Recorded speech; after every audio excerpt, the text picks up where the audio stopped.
하나님의 언어 믿음만을 오늘도 거룩한 성일 이렇게 반가운 얼굴들과 함께 예배할 수 있게 되어서 너무나도 행복하시지요? 행복하시면 우리 즐거운 마음으로 축복할까요? 전라도 사투리로 해봅시다. 겁나게 반갑습니다. 징하게 사랑합니다.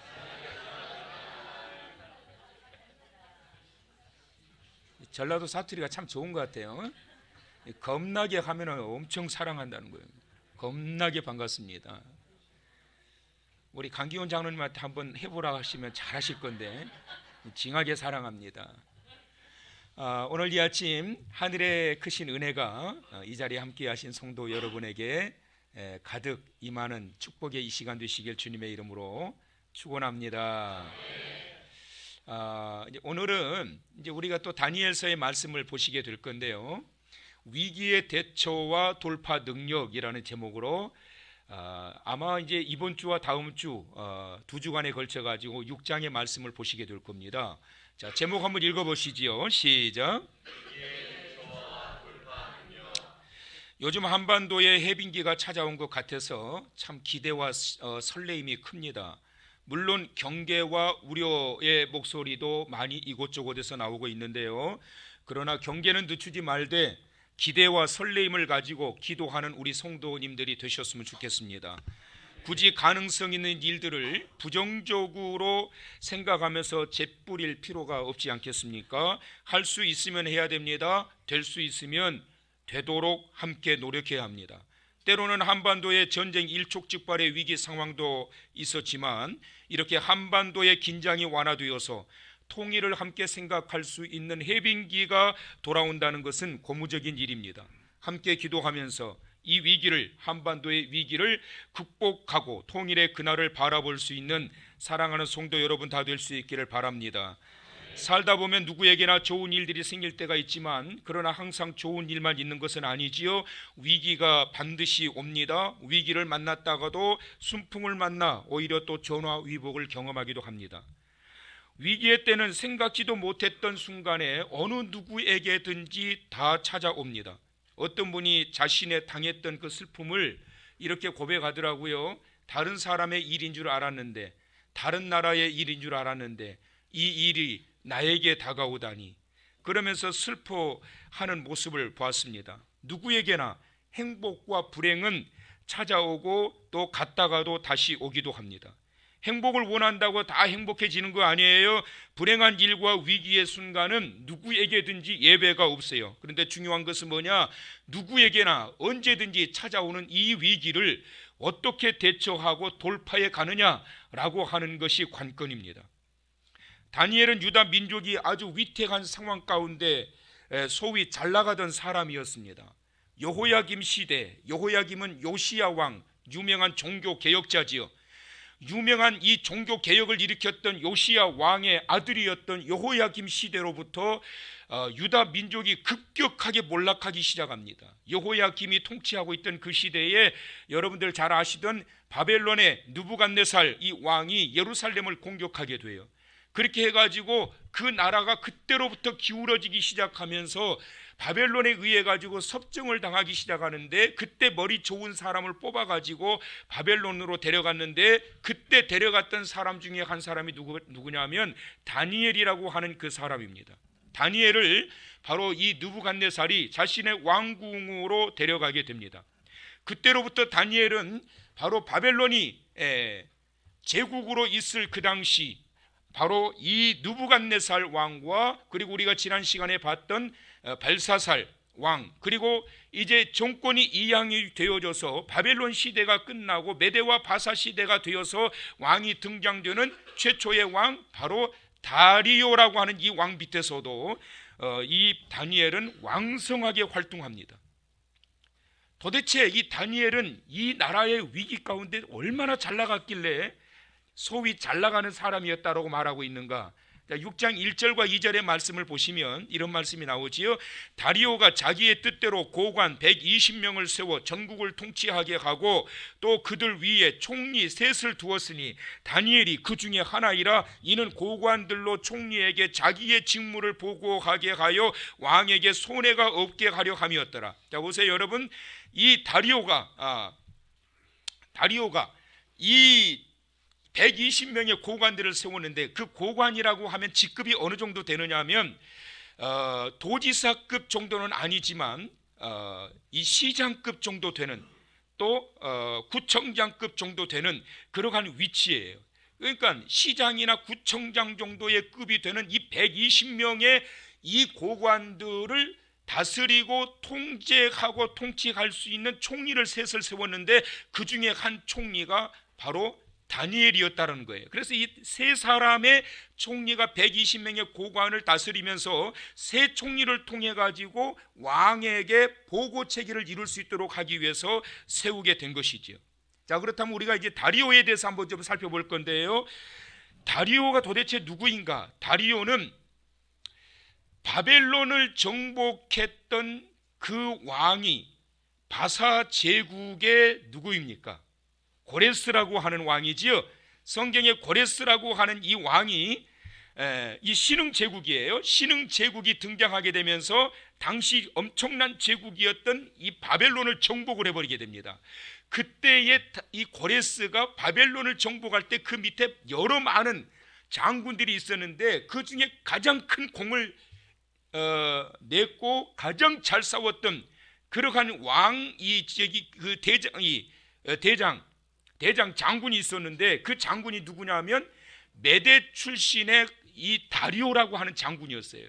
그래가지고 바벨론을 정복하자마자 이 다리오 이 왕이 고레스 왕이 다리오라고 하는 이 장군을 바로 이 바벨론 정복했던 바벨론 제국을 장악해서 통치할 수 있도록 만들게 된 것이지요. 자, 그래서 5장 31절의 말씀을 보시면 이런 말씀이 나옵니다. 5장 30절부터 보세요. 그날 밤에 갈대아 왕, 갈대아는 바벨론입니다. 갈대아 왕 누가 죽지요? 벨사살이 죽임을 당하고, 그래서 벨사살은 바벨론 제국의 마지막 왕이에요. 자, 그러고 난 다음에 31절, 메대 사람 다리오가 나라를 얻었는데 그때의 다리오는 몇 살이었어요? 62세였더라. 자, 다리오가 어디 사람이었다고요? 바사 사람이 아니고 메대 사람이었단 말이에요. 근데 이 메대 사람이었던 다리오가 뭘 얻었어요? 나라를 얻었다. 그러니까 나라를 얻었으니까 준 사람이 있겠지요. 누가 주었다라는 거예요? 바로 신흥 제국 바사의 왕이었던 고레스가 바로 이 혁혁한 공을 일으켰던 바로 이 다리오에게 이 제국을 통치할 수 있도록 주게 된 것입니다. 자, 그래서 나라를 얻었다. 그래서 나라를 이 통치받을 수 있도록 위임을 받았던 다리오 왕이 이제는 이 제국을 정복하고 다스리면서 그 밑에 3명의 총리와 120명의 고관들을 세워가지고 활동했던 그러한 시대, 그때 다리오가 활동했던 시대였다는 것입니다.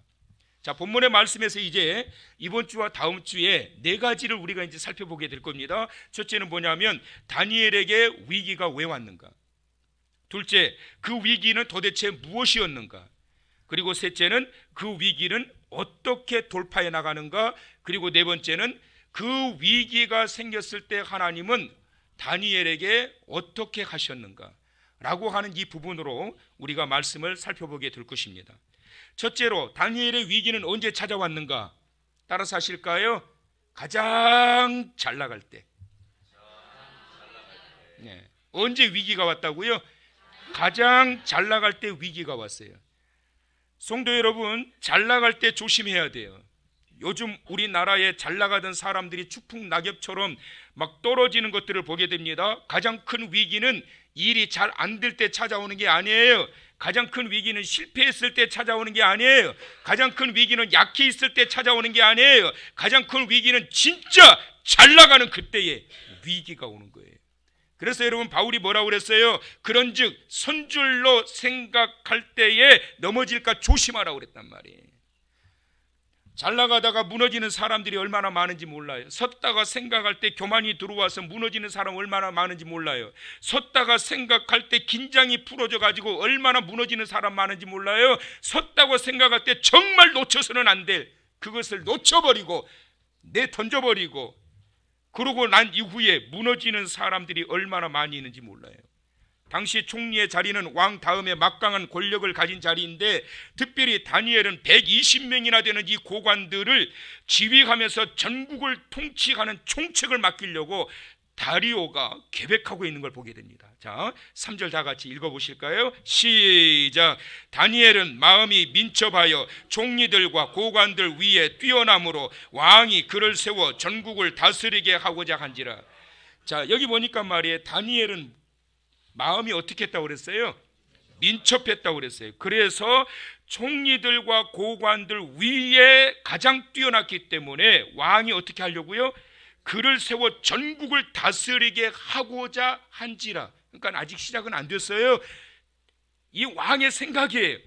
3명의 총리가 있는데 3명의 라인을 가지고 120명의 고관들이 보고체제를 가지고 하다 보면 얘네들이 싸울 수 있으니까 한 사람을 채우자. 가장 마음이 민첩한 다니엘을 하나의 보고 체제로 삼아가지고 120명의 고관들의 보고를 한 사람이 받아서 그래서 다니엘이 왕과 어떻게 해요? 계속 만나서 보고하는 거예요.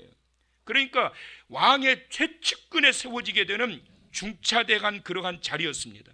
얼마나 잘 나가는 거예요. 3명의 총리 중에 1명이 됐던 것도 대단한 건데 3명 중에 유일하게 왕과 매 시간마다 매일 보고 체계를 이루는 그 독대할 수 있는 자리에 섰게 되기 때문에 얼마나 잘 나가는 거예요. 그런데 여러분 그가 잘 나간 이유, 다리오가 그를 마음에 두었던 이유 뭐라고요? 마음이 민첩해서. 시작. 마음이 민첩했기 때문에 왕이 다니엘을 세우려고 했단 말이에요. 마음이 민첩했다라고 하는 것은 무슨 의미라고 그랬어요? 그것은 바로 영적으로 뛰어났단 말이에요. 안목, 앞으로 될 일들을 바라볼 수 있는 안목이 있었단 말이에요. 그래서 다니엘은 미래를 정확하게 꿰뚫고 볼 수 있는 그러한 이 은혜가 있었기 때문에 왕이 다니엘을 그 중에 한 라인으로 세우려고 했던 거예요. 요셉도 마찬가지로 그가 이 애굽의 그 총리가 될 수 있었던 것도 꿈을 꾸는 자였고 꿈을 통하여 앞일을 바라보는 자였고 그 앞일을 바라보고 말했던 것들이 정확하게 맞아떨어지는 민첩한 자였기 때문에 바로 그 이방 나라의 요셉이 총리가 될 수 있었고 메대와 바사 제국에서도 총리로 이 다니엘이 세워지게 되었는데 그 마음에 민첩한 놀라운 영성이 사랑하는 성도 여러분에게 있기를 주의 이름으로 축원합니다. 이게 마음의 민첩함을 통해서 나타나게 된 거예요. 그런데 중요한 것은 뭐냐? 그 엄청난 영성은 어떻게 해서 그가 얻게 되었느냐? 공부해서 얻게 된 것이 아니라 하나님께서 그에게 부어주신 축복이요 은혜인데 그는 하나님 앞에 항상 기도하는 사람이었어요. 여러분, 다니엘은 항상 하나님 앞에 기도하는 사람이었단 말이에요. 그 기도를 통하여 그 마음의 민첩성, 영성이 다니엘에게 임하게 되었고 그 결과로 그 메대와 바사 제국의 총리의 자리까지 이르게 된 겁니다. 잘 나가던 다니엘에게 다가온 위기, 그렇다면 무엇 때문에 위기가 찾아왔을까? 여러분은 무엇을 위기라고 생각합니까? 어떤 때 와 이거 위기다 생각하십니까? 건강에 적신호가 왔을 때 위기라고 생각하세요? 재물에 손해가 오고 수익이 급감할 때 위기가 왔구나 그러세요? 무언가 내 생각과 내 마음대로 되어지지 않고 일이 엉망진창으로 될 때 그때 위기가 왔다고 생각하세요? 다니엘이 생각했던 최악의 위기의 상황은 그런 게 아니었어요. 여러분, 오히려 다니엘은 만약에 총리 자리에서 그를 내려놓으라고 했을 때 그걸 위기라고 생각하지 않았을 거예요. 왜 그랬을까요? 기도할 수 있으니까. 정말 몹쓸 병에 걸려가지고 병원에 입원하게 되었을 때 그도 역시 위기라고 생각하지 않았을 거예요. 왜 그렇지요? 기도할 수 있으니까. 다니엘이 가장 큰 위기는 뭐였어요? 그로 하여금 기도를 못하게 방해했던 것 때문에 그런 거였어요. 2명의 총리하고요 120명의 고관들이 왕이 다니엘을 하나의 원웨이 루트로 만들어 가지고 왕과 독대하려고 하는 것에 대해서 이방인이었던 다니엘, 그리고 자기 민족이 섭정하고 있는 그 별 볼 일 없는 그 나라에 포로로 잡혀온 그 아이가, 그 애가 이 나라의 총리, 그것도 수석이 되어 가지고 왕과 독대한다고 못마땅한 거예요. 그래서 모함을 꾸미고 모략을 꾸미게 된 거예요. 어떤 모략을 꾸밀 수 있을까요? 가장 쉬운 거, 간단한 거 뭘까요? 테러를 해가지고 한순간에 지도새도 모르게 죽여버리는 거예요. 그게 제일 쉬운 거예요. 그 총리 정도 되면 얼마든지 할 수 있어요. 그런데 이것을 실행하지 못해요. 왜 그랬을까요? 다니엘은 왕궁에 거하고 있고 시시때때로 왕과 독대해야 되기 때문에 만약에 테러를 당했다 하면은 그거 금방 다 탄로나는 거예요. 왕의 명령 한마디, 당장 잡아와. 어떤 놈이 그런 거예요? 금방 탄로나는 거예요. 두 번째 뭘까요? 이간질 시키는 방법이에요. 왕이요, 사실 알고 보면 다니엘 정말 저 나쁜 놈입니다. 저건 아주 나쁜 놈, 겉다르고 속다른 놈입니다. 왕이요, 믿지 마십시오. 알고 보니까 남들 안 보는 데서 이런 짓거리 하고 있습니다. 왕에게 통할까요? 안 통할까요? 안 통해. 왜 안 통할까요? 4절 보세요. 뜹니다. 시작. 이에 총리들과 고관들이 국사에 대하여 다니엘을 고발할 근거를 찾고자 하였으나 아무 근거, 아무 허물도 찾지 못하였으니 이는 그가 충성되어 아무 그릇됨도 없고 아무 허물도 없음이었더라. 깨끗했단 말이에요. 다니엘은. 우리나라에 이런 정치인이 있기를 소망합니다. 깨끗해야지. 정치인들이 좀 끝이 좋았으면 좋겠어요. 왜 그렇게 뒤가 구린지 몰라요.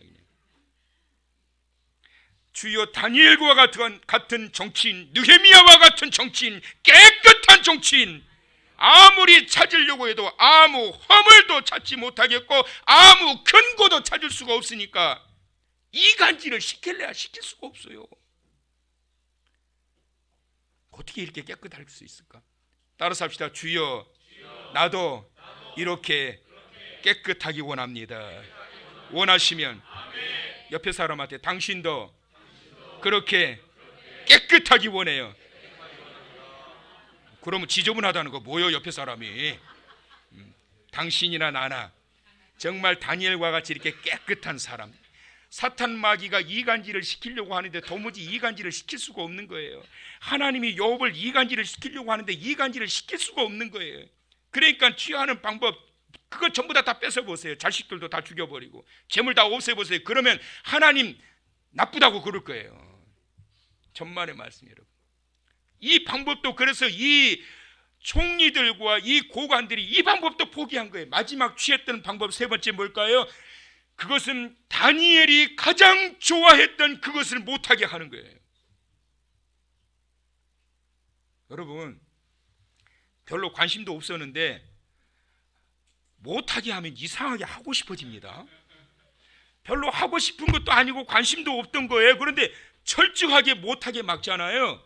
그러면 사람 심리가 막 너무너무 하고 싶어져요. 이걸 뭐라고 그러냐면 반사적 작용, 반항적 심리라고 이야기를 해요. 우리에게 다 그런 게 있어요. 못하게 하면 더 하고 싶은 거예요. 그런데 지금 다니엘은 별로 관심도 없는 것을 못하게 막는 게 아니라 이 사탄의 세력들은 다니엘이 가장 좋아하는 그것을 못하게 막아버리려고 하는 거예요. 얼마나 여러분 철저합니까? 다니엘이 가장 좋아했던 것이 뭐라고요? 하루에 3번씩 예루살렘을 향하여 창문을 열어놓고 하나님을 향하여 기도하는, 내 기도하는 그 시간, 그때가 가장 즐겁다. 찬양하는데 주무시려고 눈 감는 분도 계시네요. 감상하시는 거예요. 다니엘이 여러분 가장 좋아했던 것은 기도하는 거였어요.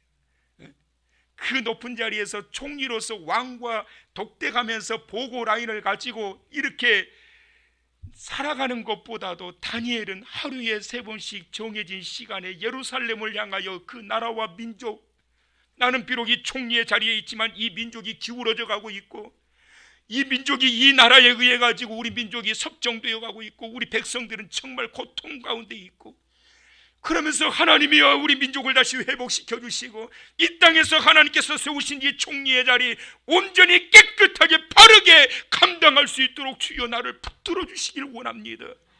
이 기도하는 그 시간이 가장 다니엘에게는 가장 행복하고 좋은 시간이었어요. 근데 여러분, 그들이 모략을 꾸미는데 테러를 가하는 것도 아니요, 이간질하는 것도 아니요, 가장 좋아하는 건 막아버리자, 못하게 막아버리자. 그것이 바로 기도를 방해하는 거였어요. 이때 어떻게 해야 될까? 이 위기가 처하게 되었을 때 내가 도저히 끊을 수 없는 그 일을 끊으려고 할 때 어떻게 해야 될까? 이 위기를 어떻게 돌파할 것인가? 기도가 왜 그에게 가장 큰 위기였을까요, 여러분? 다니엘이 생각했을 때 가장 큰 위기가 기도 못하게 하는 게 가장 큰 위기로 생각했던 이유가 뭐냐면, 나의 민첩함은 주님과 만나서 하나님께 기도하고 그 기도의 영성을 통해서 하나님께서 내게 부어주신 은혜인데, 그 은혜를 통해서 내가 오늘날 이 총리까지 오르게 되었는데, 그 은혜를 통해서 분수에 넘치도록 나는, 내 백성들은 저렇게 고통당하는데 나는 이렇게 잘 나가고 있는데, 그 기도의 영성을 통해서 내가 오늘날 여기까지 오게 되었는데 그걸 못하게 막아요? 위기지요. 위기지요. 그러면 여러분 어떻게 해야 될까요? 이 위기 가운데 처하게 될 때 어떻게 해야 될까? 세 가지 방법이 있어요. 여러분 선택해 보세요. 첫째, 어떻게 하면 될까요? 법대로 지키는 거예요. 왜 그렇지요? 악법도 법이다. 내가 총리인데 왕의 도장을 찍어가지고 시시때때로 왕과 만나는 내가 나부터 이 법을 어긴다고? 법대로 지켜야지. 그래, 한 달 30일 이때만 쉬자. 한 달 쉰다고 뭐 하나님이 뭐라고 안 하실 거야. 내가 평생 동안 이렇게 기도하며 살았는데 한 달 쉰다고 하나님이 뭐라고 그러시겠냐. 지금 상황이 기도할 수 없는 상황인데 한 달만 쉬자. 아멘 안 나와서 감사해요. 그런 사람들 많아요, 여러분. 좀 힘들잖아요. 목사님, 올해는 쉴게요. 올해는 빼주세요. 그러면 여러분, 제가 목회를 지금 몇 년째 하는 줄 아시지요? 모르시잖아. 오래 했어요. 제 경험으로 봤을 때 목사님 올해만 쉴게요. 내년에도 쉬더라고. 계속 쉬어요. 정말 오래 쉬고 내년에 하는 사람 열에 한두 명, 나머지는 계속 쉬어요. 한 달만 쉬자. 한 달이 1년이 되고 1년이 10년이 되고 그것이 결국 평생 쉬게 만들어버리는 거예요. 노숙인들이 말이에요, 제가 그런 이야기를 들었어요. 노숙자 생활을 하셨는데 처음에 노숙자 생활할 때는 정말 부끄러워가지고 고개를 얼굴을 가리고 있었대요. 누가 볼까봐. 그리고 잠자리도 불편하고 옛날 생각나고 그렇게 힘들더래요. 근데 한 주가 지나고 한 달이 지나고 몇 달이 지나니까 그게 그렇게 좋더래요. 일 안 해도 되고. 그러고 깡통만 하나 갖다 놓으면 사람들이 돈 주는데 그거 가지고 술도 사 먹고, 그리고 자기들끼리 거기에서 또 이렇게 교제가 이루어져 가지고 일자리가 생겨도 일도 하기도 싫고, 그게 그렇게 편할 수가 없더래요. 누구 하나 뭐라고 그런 사람도 없고, 자기 하고 싶은 대로 마음대로 하고, 돈 떨어지면 나가서 고개 이렇게 쳐박고 엎드리면 돈 들어오고, 그렇게 좋더라는 거예요. 그러면서 그때 정신이 번쩍 나더래요. 야, 이게 이렇게 위험한 거구나. 그래가지고 그분이 그 노숙자 생활을 끊고 정상적인 삶을 살게 되었다는 거예요. 다니엘은 쉬운 방법, 야 그래 한 달만 쉬자. 하나님도 이해하실 거예요. 하나님 아시죠? 총리예요. 제가 이 나라 왕이 도장 찍어버렸어요. 30일 동안 하지 말아요. 30일 안 해도 되지요. 하나님 이해해 주실 거지요? 이해해 주실 거야. 우리 하나님은. 30일 쉬실 분 손들어 보실래요? 할렐루야. 보는 눈이 많아서 못 드는 것 뿐이죠. 마음으로는 대부분이 손을 들 거예요. 저요. 잠깐 쉬자, 잠깐 눕자. 서 있다 보면 앉고 싶고, 앉다 보면 눕고 싶고, 눕다 보면 자고 싶고, 자다 보면 일어나기 싫은 거예요. 그럼 죽어야지. 그렇잖아요. 첫 번째 쉬운 방법, 그래 30일만이라니까 30일만 쉬자. 다니엘은 no, 안 돼. 두 번째 쉬운 방법 뭘까요? 따라서 합시다. 몰래 하자. 몰래. 응? 숨어서 기도하면 되잖아요. 하루에 3번씩. 문 안 열면 어때요? 한 달 동안은 문을 닫고 기도하겠나이다. 하나님 이해해 주시옵소서. 한 달 동안은 누워서 이불을 머리끝까지 전부 다 덮어 씌워놓고 묵상으로 기도할 테니 하나님 이해해 주시옵소서. 그거 하나님 이해하시지 않을까요? 전에는 무릎 꿇고 창문을 열고 예루살렘을 향하여 여호와여!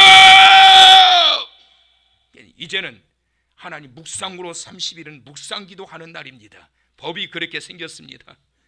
그러면서 그냥 묵상으로 하면 누가 뭐라고 그러겠냐고. 응?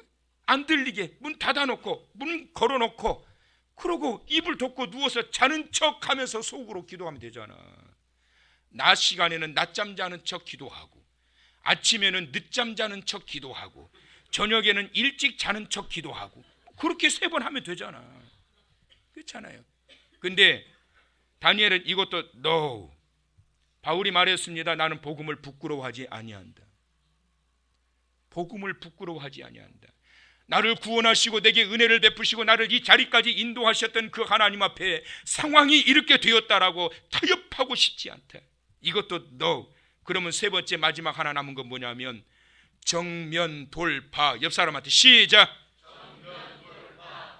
누가 뭐라고 하든지 나는 내 길을 간다. 비겁하게 기도하는 것도 싫고 그렇다고 기도를 쉬는 것은 더 싫다. 왜 그래요? 나를 이 자리까지 이르게 하신 분은 여호와 하나님 그분이신데 내가 조금 어려워졌다고 쉬어. 내가 조금 힘들어졌다고 타협해. 용납되지가 않는 거예요. 그래서 정면 돌파를 선택합니다. 이것은 가장 위험한 선택이었습니다. 이런 선택하려면 최소한 자기의 모든 것을 잃어버릴 각오를 해야 돼요. 왕의 총애와 왕의 사랑과 왕의 신뢰와 쌓아놨던 권력과 그 자리와 목숨까지 잃을 각오를 해야 취할 수 있는 방법인 거예요, 여러분. 근데 다니엘은 이걸 취합니다. 자, 어떻게 취하는지 오늘 우리가 읽었던 말씀이에요. 다 같이 10절 시작. 다니엘이 이 조서에 왕의 도장이 찍힌 것을 알고도 자기 집에 돌아가서는 윗방에 올라가 예루살렘으로 향한 창문을 열고 전에 하던 대로 하루 3번씩 무릎을 꿇고 기도하며 그의 하나님께 감사하였더라. 할렐루야. 이 말씀부터 구체적으로 다음 주에 이어서 드릴 건데 오늘 말씀의 결론을 냈습니다. 다니엘은 모르지 않아요. 알았어요.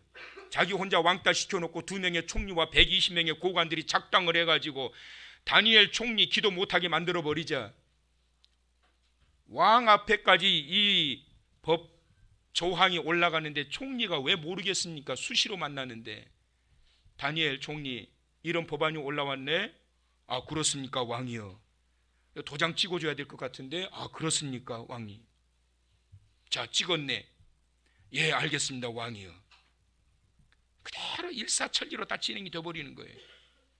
알고도 다니엘은 다니엘이 이 조서의 왕의 도장이 찍힌 것을 알고도 자기 집에 돌아가서 하루에 3번씩 전에 하던 대로 하나님께 감사하였더라. 그는 어떤 마음으로 이런 결단을 내리게 됐을까요 여러분? 그것은 바로 딱 하나예요. 그의 인생의 주인은 오로지 전능하신 하나님 그분이셨기 때문에 그런 거예요. 그래서 지금 이 위기 가운데 하나님만을 찾고 있는 거예요. 이런 사면초가에서 그를 구원하실 수 있는 분은 하나님뿐이라고 믿고 하나님만을 찾고 있는 거예요. 그의 기도의 방향과 깊이가 달라졌어요. 이제부터는 영적인 싸움인 거예요. 보란듯이 정면 돌파해요. 창문을 열어놓고 그리고 기도하는데 이제는 전에 하던 대로 계속 기도하지만 여호와여 나를 지켜주시옵소서. 막는다고 포기하지 않아요. 전에 하던 대로 여전히 하나님 앞에 문을 열고 기도하는 거예요. 힘들다고 포기하지 않아요. 전에 하던 대로 여전히 하나님 앞에 창문을 열고 정해진 시간 동안 하나님 앞에 기도합니다. 전에 하던 대로 되어질 수 있도록 하나님의 도우심을 간절히 소망하면서 마지막으로 어떤 시인이 고백한 시를 말씀의 결론으로 전해드립니다. 제목이 주여 나를 도우소서. 세상 가운데 절망이 있을 때 주여 나를 도우소서. 환난 가운데 핍박이 있을 때 주여 나를 도우소서. 고난 가운데 아픔이 있을 때 주여 나를 도우소서. 고통 가운데 질병이 있을 때 주여 나를 도우소서. 어둠 가운데 교만이 있을 때 주여 나를 도우소서. 다니엘은 전에 하던 대로 그대로 계속 지속되기를 원하며 주여 나를 도우소서. 이 간절한 기도, 간절한 마음이 오늘 이 아침 저와 여러분의 간절한 기도가 되어져서 이전에 하던 대로 하늘나라 가는 그날까지 주님 앞에 드려지고 세워지는 저와 여러분 다 되시길 주의 이름으로 축원합니다.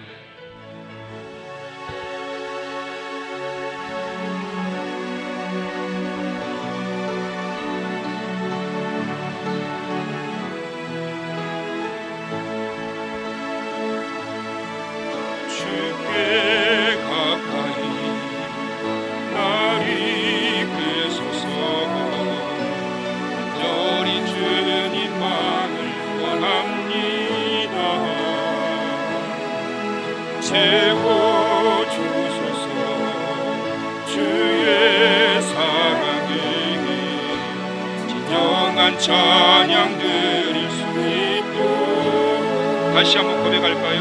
주께 가까이 나를 이끄소서. 간절히 주님만을 원합니다. 채워주소서. 주의 사랑에 진정한 찬양 드릴 수 있도록 목마른 나의 영혼 주를 부르니 나의 맘 만져 주소서.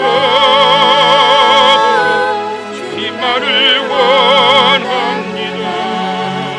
더 원합니다. 나의 맘 만져 주소서. 목마른 나의 영혼 나의 영혼 주를 부르니 나의 맘 만져 주소서. 주님만을 원합니다. 더 원합니다. 나의 맘 만져 주소서. 목마른 나의 영혼